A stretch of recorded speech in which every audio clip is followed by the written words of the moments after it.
بسم اللہ الرحمن الرحیم۔ شہر کے سب سے پوش اور مہنگے علاقے میں واقع وہ سفید سنگ مرمر سے بنی ہوئی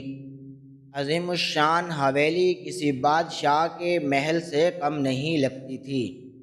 جس کے اونچے اونچے ستون اور رات کے وقت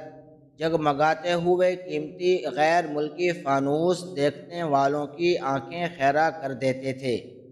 اس حویلی کی ہر ایک چیز سے دولت اور امیری ٹپکتی تھی، اور اس کے وسیع اور خوبصورت باغ،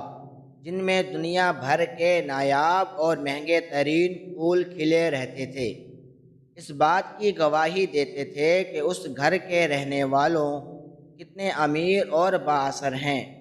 اس حویلی کی مالکن زبیدہ بیگم تھی، جس کا غرور اور تکبر آسمان کی بلندیوں کو چھوتا تھا۔ زبیدہ بیگم کا لباس، اس کے زیورات اور اس کے چلنے کا انداز،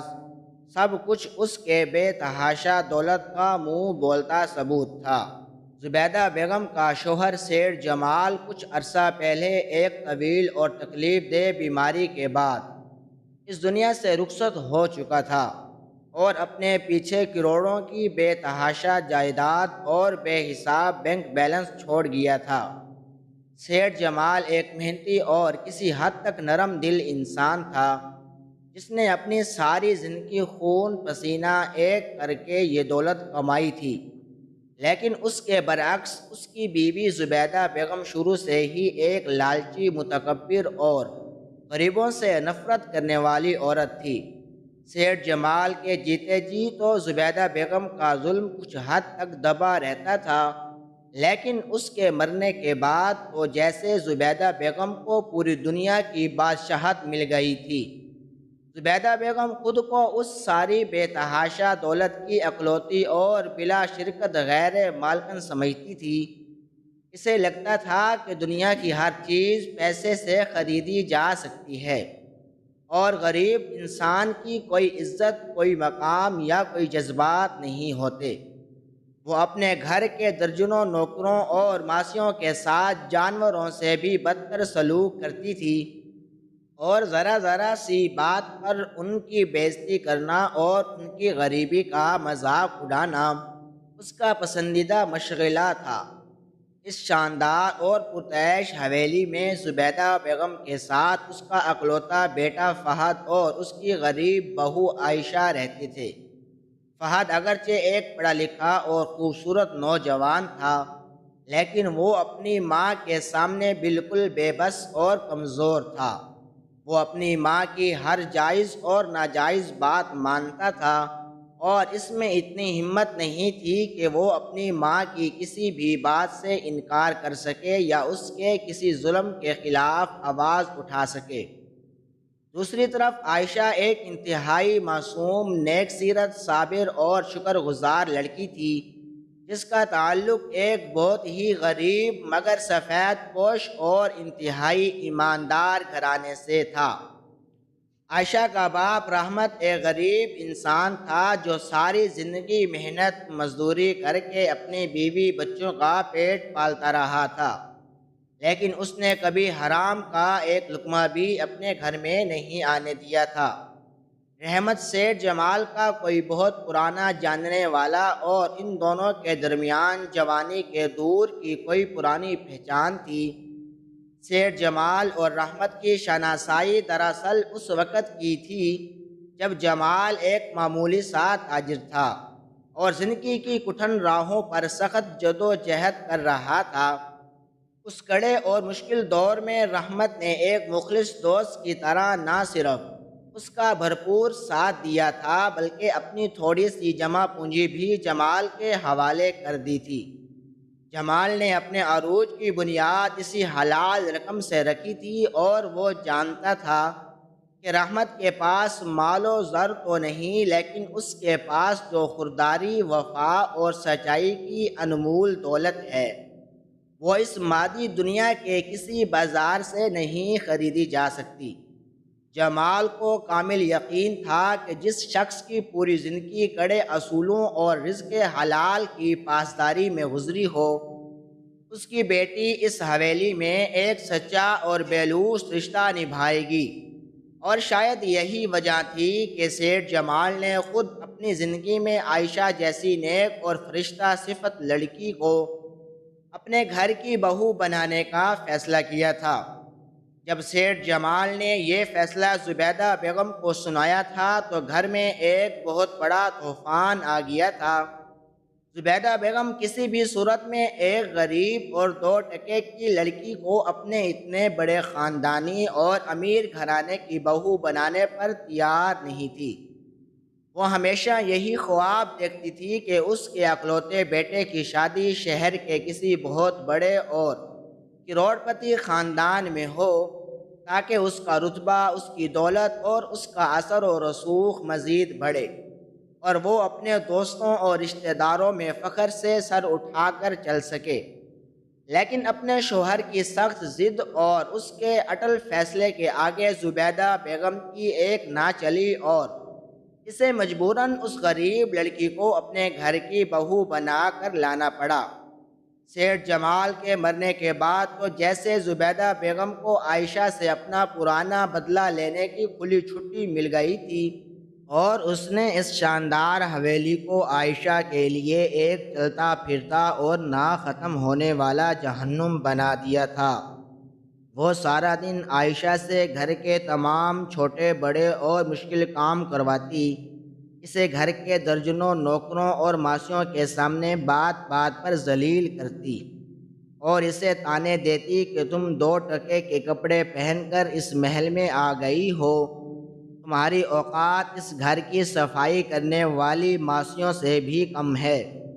زبیدہ بیگم کی نظر میں عائشہ کا وجود اس شاندار حویلی کے ماتھے پر ایک بدنما داغ کی طرح تھا۔ وہ جب بھی اپنی بہو کو سادگی میں لپٹے ہوئے دیکھتی تو اس کے تن بدن میں آگ لگ جاتی۔ وہ اکثر اپنے کمرے کے بڑے آئینے کے سامنے کھڑے ہو کر سوچتی کہ اگر اس کی بہو کسی کروڑ پتی خاندان کی بیٹی ہوتی تو وہ دونوں مل کر شہر کی امیر ترین سوسائٹی پر راج کرتی، ان کی دولت اور اثاثوں میں مزید کئی گنا اضافہ ہوتا اور ہر کوئی ان کی شان و شوکت کی مثالیں دیتا۔ لیکن عائشہ کی موجودگی نے اس کے ان تمام رنگین خوابوں پر پانی پھیر دیا تھا، اور اسی ادھوری خواہش کی کہسیانی جلاہٹ وہ سارا دن عائشہ پر طرح طرح کے بے بنیاد الزامات لگا کر اور اسے ذلیل کر کے اتارتی تھی۔ عائشہ بیچاری صبح سویرے اذان کے وقت اٹھ جاتی اور رات گئے تک کچن کی شدید گرمی میں جلتی، پورے گھر کی صفائیاں کرتی، سب کے لیے طرح طرح کے کھانے بناتی، اور پھر اپنی ظالم ساس کی گالیاں اور کڑوی باتیں سنتی رہتی۔ اس کا شوہر فہد ایک انتہائی کمزور انسان تھا، جو سب کچھ اپنی آنکھوں سے دیکھنے کے باوجود ایک بت کی طرح خاموش رہتا تھا۔ وہ رات کو جب کمرے میں آتا تو عائشہ کی سوجی ہوئی آنکھیں اور اس کے زخمی ہاتھ دیکھ کر بھی کچھ نہیں بولتا تھا۔ فہد کا سب سے بڑا المیہ یہ تھا کہ وہ اپنی ماں کی ہر کھلی زیادتی اور ظلم کو یہ سوچ کر نظر انداز کر دیتا تھا کہ وہ اس کی ماں ہے اور ماں کا رتبہ بہت بلند ہوتا ہے۔ اس کی یہ اخلاقی کمزوری دراصل اس کی وہ بدترین بزدلی تھی، جیسے وہ اپنے دل کو تسلی دینے کے لیے فرما برداری اور تابعداری کا خوبصورت نام دیتا تھا۔ وہ اپنے دل کی گہرائیوں میں یہ بات بہت اچھی طرح جانتا تھا کہ عائشہ بالکل بے گناہ ہے اور اس کے ساتھ اس گھر میں قدم قدم پر سراسر ناانصافی ہو رہی ہے، لیکن اس کی زبان پر جیسے خوف کے بھاری تالے پڑے ہوئے تھے۔ جب بھی وہ عائشہ کی خاموش سسکیاں سنتا اور اس کی پرنم آنکھیں دیکھتا، اسے اپنے اندر ایک شدید مجرمانہ احساس کھلا کھلا کرنے لگتا۔ اس کا ضمیر اسے ملامت کرتا، مگر اس کی زبان اپنی مغرور ماں کے سامنے ہمیشہ گنگ اور پتھر کی طرح ساخت رہتی، اور عائشہ اپنے دل کا درد اپنے دل میں ہی دبا کر صبر کا کڑوا گھونٹ پی لیتی۔ عائشہ جب سارا دن کام کر کے اور اپنی ساس کی کڑوی کسیلی باتیں سن کر تھک ہار کر اپنے کمرے میں آتی تو وہ کمرے کے ایک کونے میں رکھے ہوئے اپنے پرانے اور گدے سے لکڑی کے صندوق کے پاس زمین پر بیٹھ جاتی اور اس صندوق کو اپنے گلے لگا کر زاروں قطار روتی رہتی۔ یہ پرانا اور خستہ حال صندوق عائشہ کے جہیز کی واحد اور سب سے قیمتی چیز تھی جو اس کے غریب باپ رحمت نے اسے مرتے وقت دیا تھا۔ عائشہ کا باپ رحمت سیٹھ جمال کے مرنے کے کچھ ہی دن بعد اس دنیا کی تکلیف اور غریبی سے تنگ آ کر ہمیشہ کے لیے اس دنیا سے چلا گیا تھا، اور مرنے سے پہلے اس نے وہ پرانا لکڑی کا صندوق عائشہ کے حوالے کرتے ہوئے کہا تھا کہ میری بچی اس صندوق کو کبھی خود سے دور مت کرنا اور اسے ہمیشہ اپنی جان سے بھی زیادہ سنبھال کر رکھنا۔ اس میں تیرے غریب باپ کی ساری زندگی کی محنت، میری دعائیں اور میری تیری عزت چھپی ہوئی ہے۔ وہ صندوق محض لکڑی کا ایک بے جان خول نہیں تھا، بلکہ اس کے اندر عائشہ کے بچپن کی ان گنت سنہری یادیں، اس کی مرحومہ ماں کے ہاتھ کی گھڑی ہوئی چند چادریں، کچھ پرانے برتن اور اس کے باپ کی وہ انمول نصیحتیں بندھی تھی جو اس نے قدم قدم پر اپنی بیٹی کو کی تھی۔ صندوق کی پوشیدہ اور کھردری لکڑی پر ہاتھ پھیرتے ہوئے عائشہ کو ہمیشہ یوں محسوس ہوتا جیسے اس کے شفیق اور مہربان باپ کا ہاتھ آج بھی اس کے سر پر رکھا ہو اور وہ اسے دنیا کے ہر دکھ سے بچا رہا ہو۔ اس صندوق کی زنگ آلود چٹکنی کو وہ روزانہ نہایت عقیدت سے چوتی تھی، کیونکہ اسے لگتا تھا کہ اس پر آج بھی رحمت کے کھردرے اور محنتی ہاتھوں کے نشان مثبت ہیں۔ جب بھی حویلی کے پرتعیش مگر ظالم تنہائی اسے ڈسنے لگتی، وہ اس صندوق کے پاس بیٹھ کر اپنے ماضی کے ان خوبصورت اور ان پرسکون دنوں میں کھو جاتی جب ان کی چھت کچی تھی۔ عائشہ اسے اپنے باپ کی آخری نشانی سمجھ کر اپنی جان سے بھی زیادہ عزیز رکھتی تھی۔ یہ صندوق دیکھنے میں بہت ہی پرانا اور عام سا تھا، جس کی لکڑی جگہ جگہ سے کرچ چکی تھی، اس کا رنگ اڑ چکا تھا اور اس پر لگا ہوا لوہے کا بھاری قبضہ بھی وقت گزرنے کے ساتھ زنگ آلود ہو چکا تھا۔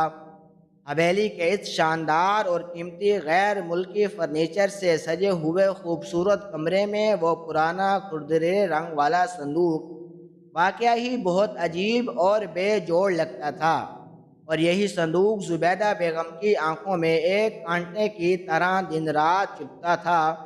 زبیدہ بیگم جب بھی کسی کام سے عائشہ کے کمرے میں آئی تو اس صندوق کو دیکھ کر غصے سے پاگل ہو جاتی اور عائشہ کو بے عزت کر کر کہتی کہ تم غریبوں کو یہی اوقات ہے کہ تم کباڑ جمع کرتے ہو، تمہارا یہ غریبوں کا جہیز اور یہ کباڑ خانے کا گندا صندوق میرے اس خوبصورت اور مہنگے گھر کے حسن کو گندا کر رہا ہے۔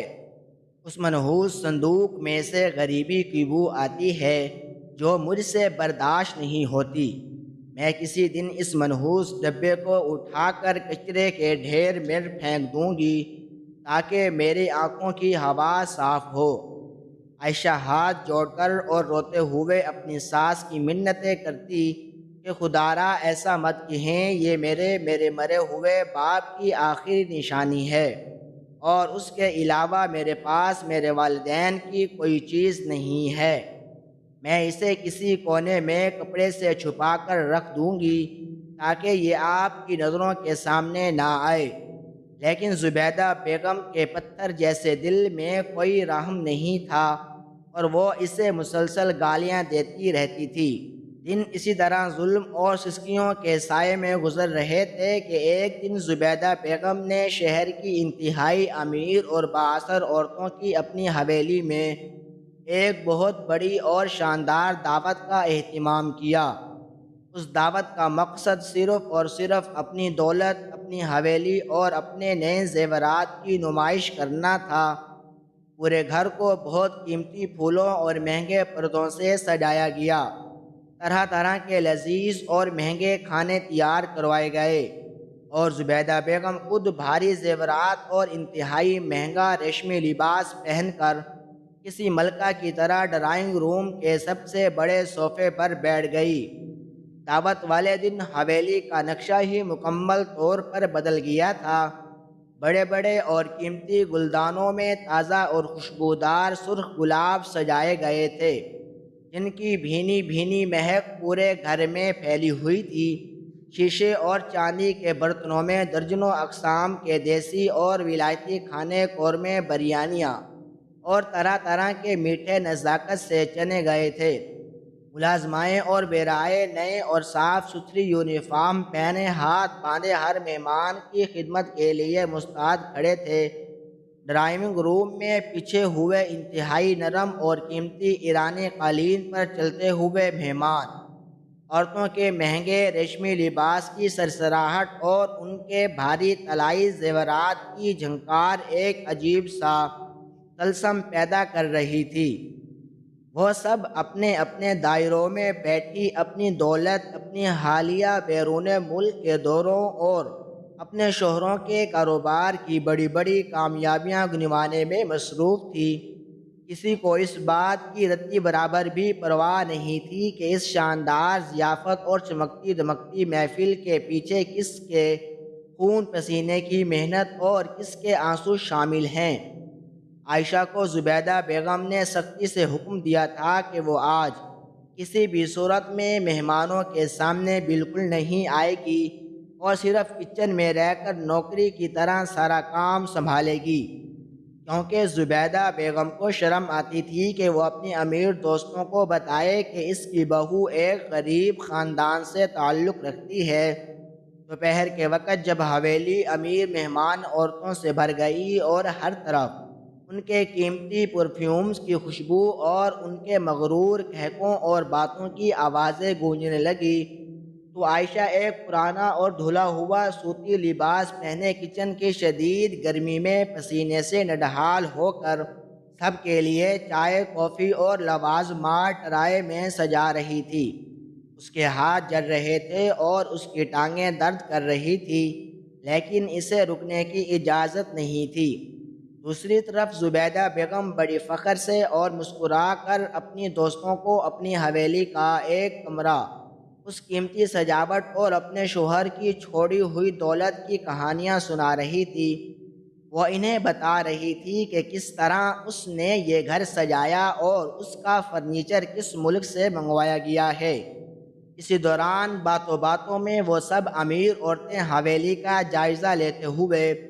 عائشہ کے کمرے کی طرف آ نکلی، جو کہ حویلی کے نیچے کے حصے میں ہی واقع تھا۔ ایک انتہائی امیر اور مغرور مہمان عورت کی نظر اچانک کمرے کے ایک کونے میں رکھے اس پرانے اور بھدے لکڑی کے صندوق پر پڑی۔ اس عورت نے اپنے چہرے پر ایک انتہائی عجیب سا اور ناگواری کا تاثر لاتے ہوئے منہ کو بنایا اور ایک طنزیہ اور چبھتا ہوا کہکا لگاتے ہوئے زبیدہ بیگم سے کہا کہ ارے زبیدہ بیگم، آپ کے اتنے شاندار اور کروڑوں کے محل میں یہ غریبوں والا کباڑ اور یہ سڑا ہوا بدصورت صندوق کہاں سے آ گیا؟ کیا آپ نے اپنے اس اتنے مہنگے اور خوبصورت گھر کو کباڑ خانہ بنا لیا ہے، یا آپ کے نوکروں نے اپنا سامان یہاں رکھنا شروع کر دیا ہے؟ اس صندوق کو دیکھ کر مجھے گھن آ رہی تھی۔ یہ سن کر باقی تمام امیر عورتیں بھی زور زور سے ہنسنے لگی اور زبیدہ بیگم کی پسند اور اس کے گھر کا مذاق اڑانے لگی۔ زبیدہ بیگم کو یہ بات ایک زہریلے تیر کی طرح لگی اور اسے محسوس ہوا جیسے کسی نے بھری محفل میں اس کے منہ پر زوردار تماچا مار دیا ہو۔ اس کا چہرہ غصے، شرمندگی اور توہین کے احساس سے بالکل سرخ ہو گیا اور اس کی مٹھیاں غصے سے بچ گئی۔ اس کا دل چاہا کہ وہ اسی وقت اس صندوق کو آگ لگا دے، لیکن اس نے اپنے مہمانوں کے سامنے کسی نہ کسی طرح اپنے غصے کو پیار اور جھوٹی مسکراہٹ لا کر بات کو ٹالا اور مہمانوں کو جلدی سے وہاں سے نکال کر دوسرے کمرے کی طرف لے گئی، لیکن زبیدہ بیگم کے دل میں غصے اور انتقام کی ایک ایسی ہولناک اور خطرناک آگ بھڑک اٹھی تھی جو اب کسی بھی صورت بجھنے والی نہیں تھی،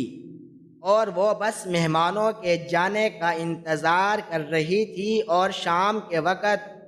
جب تمام مہمان کھانا کھا کر اور اپنی اپنی مہنگی گاڑیوں میں بیٹھ کر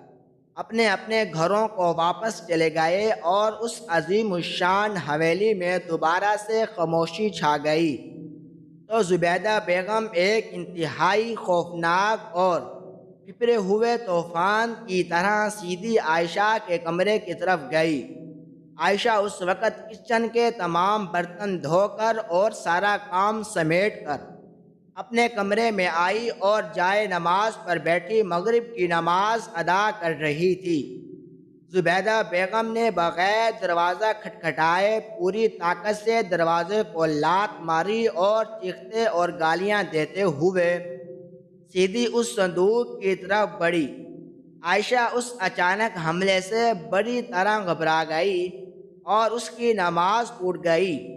وہ جلدی سے جائے نماز سے اٹھی اور اس نے روتے ہوئے اور کانپتے ہوئے پوچھا کہ کیا ہوا امی جان، آپ اتنے غصے میں کیوں ہیں؟ مجھ سے کیا غلطی ہو گئی ہے؟ زبیدہ بیگم نے آگے بڑھ کر عائشہ کے منہ پر ایک انتہائی زوردار تھپڑ مارا اور چڑھاتی ہوئی بولی کہ بکواس بند کرو اور اپنی یہ معصومیت کی شکل مجھے مت دکھاؤ۔ تم غریبوں اور بھکاریوں نے میری زندگی اور میرا سکون عذاب کر دیا ہے۔ آج تمہاری وجہ سے اور تمہارے اس سڑے ہوئے اور بدبودار باپ کے صندوق کی وجہ سے میرے امیر دوستوں کے سامنے میری جو ذلت اور رسوائی ہوئی ہے، میں اسے ساری زندگی کبھی برداشت نہیں کر سکتی۔ میں نے تمہیں 1000 بار کہا تھا اور منع کیا تھا کہ اس غلاظت اور اس کباڑ کو میرے صاف ستھرے گھر سے نکال دو، لیکن تم نہیں مانی۔ آج میں خود اس کچرے کو اور تمہارے اس غریب باپ کی نشانی کو اس گھر سے ہمیشہ کے لیے باہر نکال دوں گی اور اسے آگ لگا دوں گی۔ زبیدہ بیگم پاگلوں کی طرح اس بھاری صندوق کو پکڑ کر کمرے سے باہر کی طرف کھینچنے لگی۔ عائشہ دھاڑے مار مار کر رونے لگی۔ وہ زبیدہ بیگم کے پاؤں میں گر گئی اور اس کے پاؤں پکڑ لیے اور اس کے آگے اپنے دونوں ہاتھ جوڑنے لگی کہ خدا کے واسطے میری ماں، میں آپ کے پاؤں پڑتی ہوں، میرے مرے ہوئے باپ کی اس آخری نشانی کو مجھ سے مت چھینیے۔ میں اسے اپنے کمرے سے باہر کہیں سٹور روم میں چھپا دوں گی جہاں کسی کی نظر نہیں پڑے گی۔ یہ میری کل کائنات ہے اور میرے باپ کا آخری تحفہ ہے۔ لیکن تکبر، غصے اور انتقام کی آگ میں مکمل طور پر اندھی ہو چکی تھی۔ زبیدہ بیگم پر عائشہ کے گرم آنسوؤں اور اس کے دردناک سسکیوں کا کوئی بھی اثر نہیں ہو رہا تھا۔ اس نے عائشہ کو زور سے دھکا دے کر ٹھنڈے فرش پر گرا دیا اور فہد بھی یہ سارا شور شرابہ اور رونے کی آوازیں سن کر اپنے کمرے سے باہر آ گیا تھا، لیکن وہ ہمیشہ کی طرح ایک بے جان بت کی طرح خاموش کھڑا یہ سارا ظلم اپنی آنکھوں سے دیکھتا رہا، اور اس نے اپنے ظالم ماں کو روکنے کی یا اپنی بیوی کو بچانے کی ایک بار بھی کوئی ادنا سی کوشش نہیں کی۔ زبیدہ بیگم اس بھاری صندوق کو پوری طاقت سے گھسیٹتی ہوئی حویلی کی چوڑی سیڑھیوں کی طرف لے گئی۔ وہ اسے باہر گلی میں کچرے کے ڈھیر پر پھینکنا چاہتی تھی، لیکن اس کا غصہ اور اس کی ہتک کا احساس اتنا زیادہ تھا کہ اس نے سوچا کہ وہ اس منحوس صندوق کو حویلی کی اونچی چھت سے نیچے پکی سڑک پر پھینک کر اس کے ٹکڑے ٹکڑے کر دے گی تاکہ اس کا نام و نشان ہمیشہ کے لیے مٹ جائے۔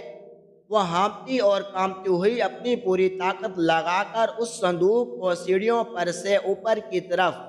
گھسیٹتی ہوئی حویلی کی سب سے اونچی چھت پر لے گئی۔ عائشہ روتی اور چیختی ہوئی اس کے پیچھے پیچھے بھاگ رہی تھی اور مسلسل منتیں کر رہی تھی۔ زبیدہ بیگم نے چھت کے مندیر کے پاس پہنچ کر ایک انتہائی ظالمانہ اور طنزیہ ہنسی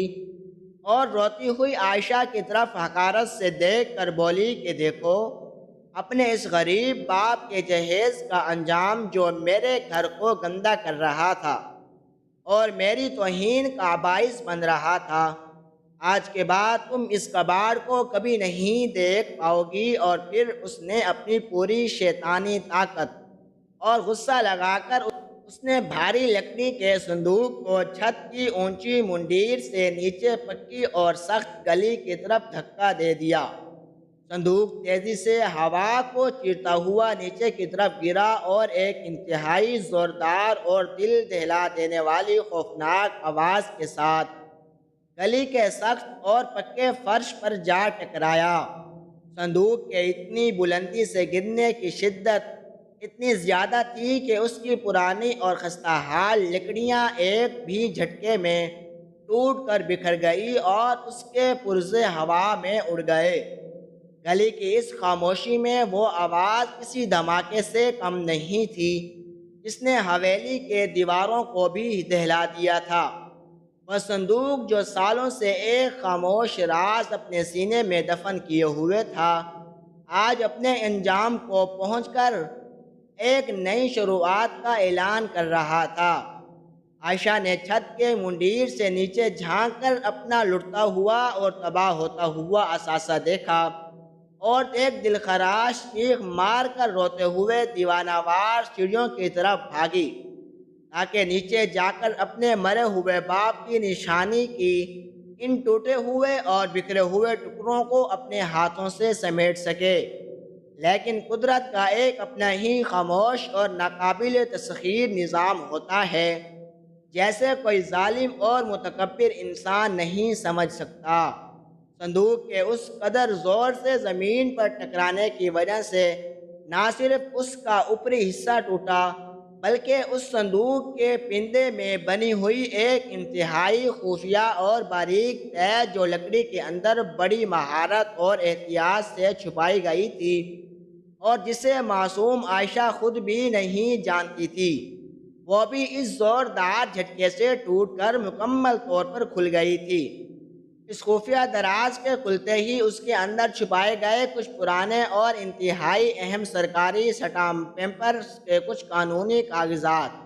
اور کچھ پرانی تصویریں نکل کر سڑک کے فرش پر چاروں طرف بکھر گئی۔ عائشہ روتی ہوئی اور ننگے پاؤں گلی میں پہنچی اور زمین پر بیٹھ کر ان ٹوٹی ہوئی لکڑیوں کے ٹکڑوں کو اپنے سینے سے لگا کر پھوٹ پھوٹ کر بچوں کی طرح رونے لگی۔ زبیدہ بیگم بھی چھت سے آہستہ آہستہ نیچے اتر کر فاتحانہ اور مغرور انداز میں مسکراتی ہوئی گلی میں آ گئی۔ وہ عائشہ کی حالت دیکھ کر اندر ہی اندر سے بہت خوش ہو رہی تھی کہ آج اس نے اپنی توہین کا بدلہ لے لیا ہے اور اس غریب لڑکی کو اس کی اصل اوقات یاد دلا دی ہے۔ زبیدہ نے گلی میں بکھرے ہوئے اس کباڑ اور لکڑیوں کو کچرے میں ڈالنے کا ارادہ کیا، لیکن اچانک اس کی تیز نظر اس پرانے کاغذات اور تصویروں پر پڑی جو اس خفیہ دراز سے نکل کر ہوا سے اڑتے ہوئے بالکل اس کے قدموں کے قریب آ گرے تھے۔ زبیدہ بیگم نے حیرت اور غصے سے اپنی ہونیں سنگڑی اور بڑبڑاتی ہوئی آگے بڑھی۔ اس نے جھک کر ایک موٹا سا کاغذ اٹھایا جس پر کچھ سرکاری مہریں لگی ہوئی تھی اور ساتھ ہی اس کے مرحوم شوہر سیٹھ جمال کی ایک چھوٹی سی پاسپورٹ سائز کی تصویر بھی چسپاں تھی۔ زبیدہ بیگم کو ایک لمحے کے لیے لگا کہ شاید یہ کوئی پرانا اور بیکار کاغذ ہوگا جو رحمت نے سنبھال رکھا ہوگا، لیکن جوں اس نے اس سرکاری کاغذ پر لکھی ہوئی تحریر کو پڑھنا شروع کیا تو اس کے پیروں تلوں سے وہ پکی اور سخت زمین مکمل طور پر کھسک گئی جس پر کھڑے ہو کر وہ کچھ دیر پہلے اپنی غریب بہو کو دھکے دے رہی تھی اور اس کی غریبی کا مذاق اڑا رہی تھی۔ وہ کاغذات کوئی عام رسیدیں یا پرانے خطوط نہیں تھے، بلکہ وہ حکومت کی مہروں سے تصدیق شدہ اور قانون کی نظر میں انتہائی ٹھوس اور قابل تردید جائیداد کے کاغذات اور ایک رجسٹر وصیت نامہ تھا جس پر اس کے مرحوم شوہر سیٹھ جمال کے اصلی دستخط موجود تھے۔ وہ وصیت نامہ اتنی باریک بینی اور قانونی مہارت سے تیار کیا گیا تھا کہ اس میں کسی بھی قسم کے شک یا قانونی چارہ جوئی کی کوئی گنجائش باقی نہیں چھوڑی گئی تھی۔ سیٹھ جمال نے اپنے بہترین وکیلوں کی مدد سے ان کی بات کو یقینی بنایا تھا کہ اس کے مرنے کے بعد کوئی بھی طاقت عائشہ کو اس کے حق سے محروم نہ کر سکے۔ ان کاغذ پر لکھی ہوئی ایک شک زبیدہ بیگم کے لیے موت کے پروانے جیسی تھی۔ زبیدہ بیگم کی آنکھوں کے سامنے اندھیرا چھانے لگا اور اس کا دل اتنی زور سے دھڑکنے لگا جیسے پسلیاں توڑ کر باہر آ جائے گا۔ اس وصیت نامے کے ایک ایک لفظ نے زبیدہ بیگم کے تکبر اور اس کی بادشاہت کو جوڑوں سے اکھاڑ کر ہوا میں اڑا دیا تھا۔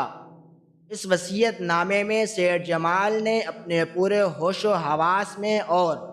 اپنی مکمل رضامندی کے ساتھ اپنی زندگی بھر کی کمائی، اپنی تمام منافع بخش فیکٹریاں،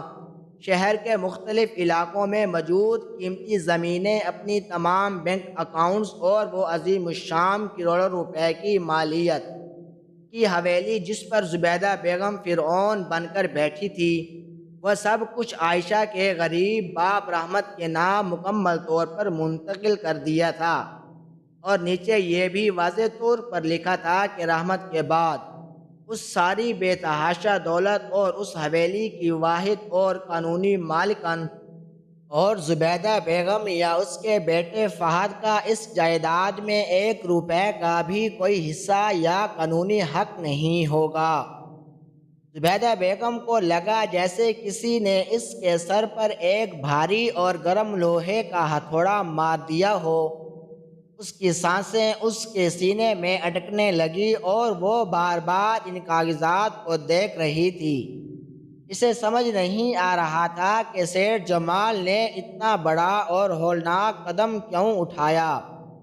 اور اس نے اپنی سگی بیوی اور اکلوتے بیٹے کو اپنی تمام جائیداد اور دولت سے مکمل طور پر بے دخل کر کے ایک غریب انسان کو اپنی ساری زندگی کی کمائی اور مالک کیوں بنایا دیا۔ زبیدہ بیگم کا دماغ معاف ہو چکا تھا اور اسے اپنا وہ وقت یاد آنے لگا جب سیٹھ جمال اپنی زندگی کے آخری سال میں ایک انتہائی خطرناک اور جان لیوا بیماری میں مبتلا ہو کر بستر مرگ پر پڑا تھا، اور یہی وہ وقت تھا جب اس حویلی کی 4 دیواری کے اندر وہ ساری کہانی لکھی گئی تھی جس کا انجام آج اس ٹوٹی ہوئی لکڑی کے صندوق سے باہر نکل کر سڑک پر بکھرا پڑا تھا۔ زبیدہ بیگم کو یاد آیا کہ جب سیٹھ جمال بیمار ہوا اور ڈاکٹروں نے جواب دے دیا اب ان کے بچنے کی کوئی امید نہیں ہے، تو اس وقت زبیدہ بیگم اور اس کے بیٹے فہد نے سیٹھ جمال کی کوئی خدمت نہیں کی تھی، اور زبیدہ بیگم کو صرف اپنی کٹی پارٹیوں اور امیر دوستوں، اپنی شاپنگ اور اپنی دولت کی فکر رہتی تھی۔ وہ سارا دن گھر کے باہر رہتی اور رات کو آ کر صرف سیٹھ جمال کے کمرے میں جھانک لیتی تھی۔ اسے اپنے شوہر کی تکلیف، اس کی کراہوں اور اس کی بیماری سے کوئی ہمدردی نہیں تھی، بلکہ وہ تو اندر ہی اندر اس بات کا انتظار کر رہی تھی کہ سیٹھ جمال کی آنکھیں ہمیشہ کے لیے بند ہوں اور وہ اس گھر اور اس کی ساری دولت کی مکمل مالکن بن جائے۔ فہد بھی اپنے دوستوں کے ساتھ عیاشیوں میں مصروف رہتا تھا اور اپنے بیمار باپ کو وقت دینے یا اسے دوائی دینے کی زحمت تک نہیں کرتا تھا۔ اس انتہائی مشکل اور دردناک وقت میں جب سیٹھ جمال موت اور زندگی کی کشمکش میں مبتلا تھا اور اسے اپنوں کے سہارے کی سب سے زیادہ ضرورت تھی، اور اس وقت اس غریب اور معصوم بہو عائشہ نے ایک صغیر بیٹے سے بھی بڑھ کر اپنے سسر کی خدمت کی تھی۔ عائشہ راتوں کو جاگ جاگ کر سیٹھ جمال کی تیمارداری کرتی تھی، اس کے پاؤں دباتی تھی، وقت پر اسے اپنے ہاتھوں سے دوائیاں کھلاتی تھی اور اس کے کمرے اور اس کے بستر کی صفائی کرتی تھی، اور نہ جانے نماز پر بیٹھ کر رو رو کر اپنے اللہ سے اپنے سسر کی صحت یابی اور اس کی زندگی کی دعائیں مانگتی تھی۔ سیٹھ جمال بستر پر بے بس پڑا اپنے ظالم بیوی اور بے حس بیٹے کی بے رخی اور اپنی اس غریب بہو کی بے لوث اور سچی خدمت کو اپنی آنکھوں سے دیکھتا تھا اور اندر ہی اندر خون کے آنسو روتا تھا۔ سیٹھ جمال کو اس بات کا شدت سے احساس ہو گیا تھا کہ جن رشتوں کے لیے اس نے ساری زندگی خون پسینہ ایک کر کے دولت کے پہاڑ کھڑے کیے تھے، وہ رشتے صرف اور صرف اس کی دولت کے سگے تھے، اور ان کے دلوں میں اس کے لیے کوئی محبت یا کوئی درد نہیں تھا۔ اسے اس بات کا پورا یقین ہو گیا تھا کہ اس کے مرنے کے بعد اس کی یہ ظالم بیوی زبیدہ اور اس کا بے حس بیٹا فہد اس کی اس نیک اور فرشتہ صفت بہو عائشہ کی زندگی کو جہنم بنا دیں گے اور اسے دھکے مار کر اس گھر سے نکال دیں گے، کیونکہ ان کے دلوں میں غریبوں کے لیے سوائے نفرت کے اور کچھ نہیں تھا۔ سیٹھ جمال اپنی اسی غریب اور معصوم بہو کی خدمت اور اس کے خلوص سے اس قدر متاثر ہوا اور راضی ہوا کہ اس نے اپنی زندگی کا سب سے بڑا اور سب سے خفیہ فیصلہ کر لیا تھا، جو آج زبیدہ بیگم کے ہاتھ میں انزد کاغذات کی صورت میں موجود تھا۔ سیٹھ جمال نے ایک دن جب زبیدہ بیگم اور فہد گھر پر نہیں تھے تو اس عائشہ کی غیر موجودگی میں اس کے غریب باپ رحمت کو حویلی میں بلوایا۔ رحمت ایک انتہائی غریب لیکن بہت ہی غیرت مند اور ایماندار انسان تھا، جو پھٹے پرانے کپڑوں میں ملوث اپنے پرانے دوست سیٹھ جمال کی حالت دیکھ کر زر و قطار رونے لگا۔ سیٹھ جمال نے روتے ہوئے رحمت کے ہاتھ پکڑے اور اسے کہا کہ میرے دوست، میں نے ساری زندگی دولت کمائی لیکن میں نے رشتے کمانے میں بہت بڑی مات کھا لی ہے۔ میری بیوی اور میرا بیٹا میرے مرنے کا انتظار کر رہے ہیں، لیکن تمہاری بیٹی نے میری وہ خدمت کی ہے جو کوئی سگی بیٹی بھی نہیں کر سکتی۔ میں نہیں چاہتا کہ میرے مرنے کے بعد میری یہ ظالم بیوی تمہاری بیٹی کو ذلیل و خوار کرے اور میری دولت کو غلط کاموں میں اڑائے، اس لیے میں نے اپنے وکیل کو بلا کر اپنی تمام جائیداد، یہ محل نما حویلی اور اپنا سارا بینک بیلنس مکمل طور پر تمہارے نام کر دیا ہے۔ رحمت یہ سن کر گھبرا گیا اور اس نے روتے ہوئے ہاتھ چھوڑ کر کہا کہ جمال بھائی، مجھے آپ کی دولت کا ایک پیسہ بھی نہیں چاہیے۔ میں ایک غریب انسان ہوں اور مجھے اس حویلی یا ان فیکٹریوں سے کوئی لالچ نہیں ہے۔ میں اپنی محنت کی سوکھی روٹی کھا کر خوش ہوں۔ سیٹھ جمال نے رحمت کو قسم دی اور کہا کہ یہ دولت تمہارے لیے نہیں بلکہ میری اس معصوم بہو عائشہ کے مستقبل کی ضمانت ہے۔ تم یہ کاغذات اپنے پاس چھپا کر رکھ لو اور جب کبھی میری بیوی زبیدہ ظلم کی تمام حدیں پار کر دے اور میری بہو کو اس گھر سے نکالنے کی کوشش کرے تو تم یہ کاغذات سامنے لے آنا تاکہ اس ظالم عورت کا غرور ٹوٹ سکے اور میری بہو کو اس کا جائز حق اور اس کی عزت مل سکے۔ رحمت ایک انتہائی سیدھا اور سچا انسان تھا۔ اس نے اپنی دوست کی آخری خواہش کا احترام کرتے ہوئے وہ قانونی اور سرکاری کاغذات اپنے پاس رکھ لیے تھے، لیکن جو کہ رحمت خود بھی بہت بیمار اور کمزور تھا، اس لیے اس نے وہ سارے کاغذات اپنی بیٹی عائشہ کے جہیز، اس کے پرانے اور عام سے لکڑی کے صندوق کے پیندے میں ایک خفیہ تہہ بنوا کر اس میں چھپا دیے تھے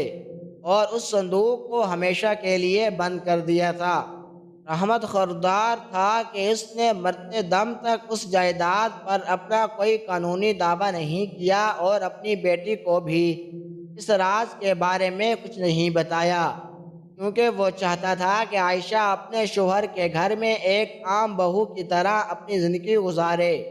اور دولت کا غرور اسے خراب نہ کرے۔ اس نے مرتے وقت عائشہ کو یہ وصیت کی تھی کہ اس صندوق کو کبھی خود سے دور مت کرنا، کیونکہ اس میں اس کی عزت چھپی ہے، اور آج وہی عزت اور وہی پرانا راز اس ٹوٹی ہوئی لکڑی کی صورت میں سڑک پر بکھرا پڑا تھا اور زبیدہ بیگم کے تکبر کی دھجکیاں اڑا رہا تھا۔ زبیدہ بیگم کا دماغ یہ ساری حقیقت جاننے کے بعد سائیں سائیں کر رہا تھا، اور اس کی ٹانگوں میں اتنی جان نہیں رہی تھی کہ وہ مزید کھڑی رہ سکے۔ وہ سر پکڑ کر وہیں اس کچرے اور ٹوٹی ہوئی لکڑیوں کے پاس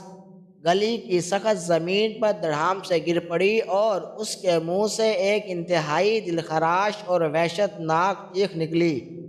اس کا وہ سارا غرور، وہ تکبر، وہ بادشاہت جس پر وہ کچھ دیر پہلے فخر کر رہی تھی اور جس کے نشے میں اس نے اپنی بہو کی آخری نشانی کو چھت سے نیچے پھینکا تھا، وہ خاک میں مل چکی تھی۔ وہ سارا نشہ اور وہ ساری دولت ایک ہی لمحہ میں خاک میں مل چکی تھی۔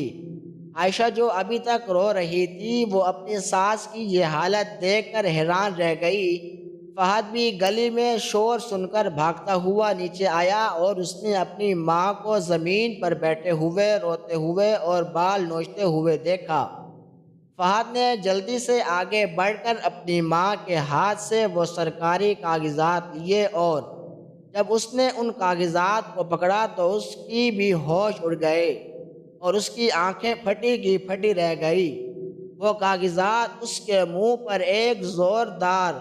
تماچا تھے جو اسے بتا رہے تھے کہ اگر اس نے ماں کی اندھی تابعداری کی بجائے ایک بار بھی حق اور سچ کا ساتھ دیا ہوتا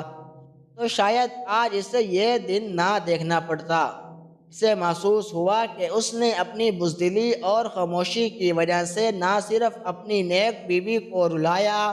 بلکہ اپنے باپ کی نظروں میں بھی اتنا گر گیا کہ باپ نے اسے اپنی وراثت کے لائق تک نہیں سمجھا۔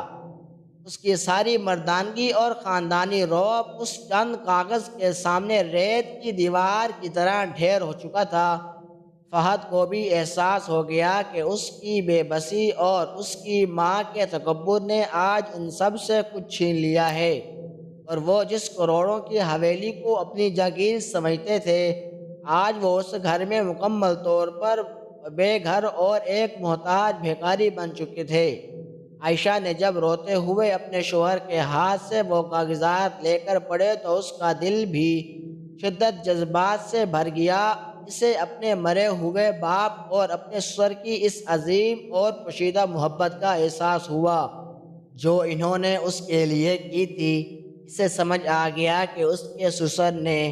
اس کی خدمت کا کیسا شاندار اور انوکھا صلہ دیا تھا، اور اس کے باپ نے کتنی ایمانداری سے اس امانت کو اس صندوق میں چھپا کر رکھا تھا۔ عائشہ کی آنکھوں سے شکر گزاری اور اپنے اللہ کی رحمت پر یقین کے آنسو بہنے لگے۔ وہ سمجھ گئی کہ اللہ صبر کرنے والوں کے ساتھ ہوتا ہے اور مظلوم کی آہ کبھی رائے گاہ نہیں جاتی۔ زبیدہ بیگم جو کچھ دیر پہلے عائشہ کو دھکے دے کر اس گھر سے نکالنا چاہتی تھی، آج وہ خود قانون کے مطابق اس گھر سے نکلنے کے بالکل دہانے پر کھڑی تھی۔ وہ اس کاغذ کے مطابق اب اس حویلی میں ایک دن بھی اپنی مرضی سے نہیں رہ سکتی تھی۔ زبیدہ بیگم روتی ہوئی اور گڑ گڑاتی ہوئی عائشہ کے پاؤں میں گر پڑی اور اس کے پاؤں پکڑ کر معافیاں مانگنے لگی۔ اس نے روتے ہوئے کہا کہ مجھے معاف کر دو عائشہ بیٹی، مجھ سے بڑی غلطی ہو گئی۔ میں دولت کے نشے اور تکبر میں اندھی ہو چکی تھی۔ میں نے تمہاری اور تمہارے غریب باپ کی بہت توہین کی ہے، لیکن خدا را مجھے اس بڑھاپے میں اس گھر سے مت نکالنا۔ میرے پاس اب کوئی اور ٹھکانہ نہیں ہے۔ فہد بھی اپنی ماں کے ظلم اور اپنی بے حسی پر شرمندہ تھا۔ عائشہ ایک انتہائی نیک اور خدا ترس لڑکی تھی۔ اس کا دل بالکل صاف تھا اور وہ انتقام لینا نہیں چاہتی تھی۔ اس نے اپنی ساس کو زمین سے اٹھایا اور اسے کہا کہ امی جان، میں آپ کی طرح ظالم اور پتھر دل نہیں ہوں۔ یہ حویلی یہ دولت میرے سسر کی ہے اور آپ ان کی بیوی ہیں۔ میں آپ کو اس گھر سے نہیں نکالوں گی، کیونکہ مجھے میرے غریب باپ نے صرف عزت کرنا اور صبر کرنا سکھایا ہے، دولت کی ہوس نہیں سکھائی۔ آپ اس گھر میں رہیں گی، لیکن آج کے بعد اس گھر میں کوئی ظلم، کوئی تکبر اور کوئی کسی غریب کی توہین نہیں ہوگی۔ میں اس گھر کی مالکن ضرور ہوں، لیکن میں آپ کو ایک ماں کا درجہ دوں گی، بشرطیہ کہ آپ اپنے دل سے غرور اور تکبر کا زہر ہمیشہ کے لیے نکال دیں۔ زبیدہ بیگم کو احساس ہو گیا تھا کہ اصل دولت پیسہ یا محلات نہیں ہوتے، بلکہ انسان کا ظرف، اس کا اخلاق اور اس کی نیکی ہوتی ہے۔ وہ جس صندوق کو کباڑ اور غریبوں کی غلاظت سمجھتی تھی، اس صندوق نے آج اسے اس کی اصل اوقات یاد دلا دی تھی اور اس کے جھوٹے غرور کو مٹی میں ملا دیا تھا۔ عائشہ نے اپنے باپ کی ان ٹوٹی ہوئی لکڑیوں کو دوبارہ اکٹھا کیا اور انہیں سینے سے لگایا، کیونکہ اس کے لیے وہ حویلی اور وہ کروڑوں کی جائیداد اتنی اہم نہیں تھی جتنی اس کے غریب باپ کی وہ آخری نشانی تھی جس نے آج اس کی عزت اور اس کے وقار کو ہمیشہ کے لیے محفوظ کر دیا تھا۔ وہ لکڑی کے ٹوٹے ہوئے ٹکڑے دراصل زبیدہ بیگم کی اس چھوٹی انا اور فرعونیت کے ٹکڑے تھے جو عائشہ کے صبر کے سامنے پاش پاش ہو چکے تھے۔ اس پوری حویلی کی فضاؤں میں ایک خاموشی سا عدل گونج رہا تھا، جس نے یہ ثابت کر دیا تھا کہ جب انسان اپنے تکبر میں ہر حد پار کر لیتا ہے تو قدرت خود اپنا ترازو لے کر زمین پر اترتی ہے اور پھر بے آواز لاٹھی سیدھی ان کے سروں پر برستی ہے اور پوری دنیا کو یہ پیغام دے دیا کہ مکافات عمل اور قدرت کا انصاف ایک ایسی اٹل حقیقت ہے جس سے دنیا کا کوئی ظالم اور متکبر انسان بچ کر نہیں نکل سکتا۔ جب انسان اپنے غرور میں اندھا ہو کر دوسروں کو ذلیل کرتا ہے تو قدرت اسے اس قد کے ہاتھوں اس کے لازوال کے گڑھے میں گرا دیتی ہے، اور جو انسان صبر اور بھروسہ رکھتا ہے اللہ تعالیٰ اسے دنیا میں بھی بادشاہت عطا کرتا ہے اور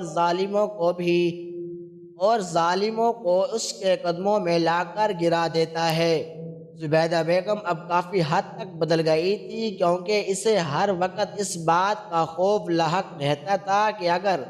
عائشہ کے دل میں ذرا سا بھی انتقام آ گیا تو وہ اسے ایک ہی لمحے میں سڑک پر کھڑا کر سکتی ہے۔ فہد بھی اب اپنی بیوی کی عزت کرنے لگا تھا، کیونکہ اسے معلوم ہو چکا تھا کہ جس بیوی کو وہ ایک کمزور اور بے بس لڑکی سمجھتا تھا، وہ دراصل قدرت کی طرف سے ان کے گھر میں ایک ایسا امتحان بن کر آئی تھی جس نے ان کے سارے غرور کو خاک میں ملا کر انہیں ان کی اصل پہچان کروا دی تھی۔ عائشہ کی یہ کہانی آج بھی ان تمام لوگوں کے لیے ایک بہت بڑی عبرت اور سبق ہے جو اپنے محلات، اپنی دولت اور اپنے مرتبے پر غرور کرتے ہیں اور غریب لوگوں کو کیڑے مکوڑے سمجھتے ہیں۔ انہیں یہ یاد رکھنا چاہیے کہ دنیا کی ہر چیز فانی ہے اور انسان کے پاس صرف اس کے اعمال بچتے ہیں۔ اگر آج اس کے پاس دولت ہے تو وہ اللہ کی عطا ہے، اور وہ جب چاہے ایک ہی جھٹکے میں آپ سے سب کچھ چھین کر کسی ایسے انسان کو دے سکتا ہے جسے آپ اپنے جوتوں کے برابر بھی نہیں سمجھتے۔ قدرت کے ترازو میں پیسے کا کوئی وزن نہیں ہوتا، وہاں صرف انسان کی نیت، اس کی خدمت اور اس کے خلوص کو تالا لگایا جاتا ہے، اور عائشہ نے اپنی نیت اور اپنی بے لوث خدمت سے وہ ترازو اپنے حق میں جھکا دیا اور اس ظالم ساز کو اس کی اوقات یاد دلا دی تھی جس نے غریبوں کے جہیز کو گندا قرار دے کر اسے چھت سے نیچے پھینکا، اور قدرت نے اس کے اصل فعل کو اس کے ذلت اور رسوائی کا سبب بنا کر ایک انصاف قائم کر دیا تھا۔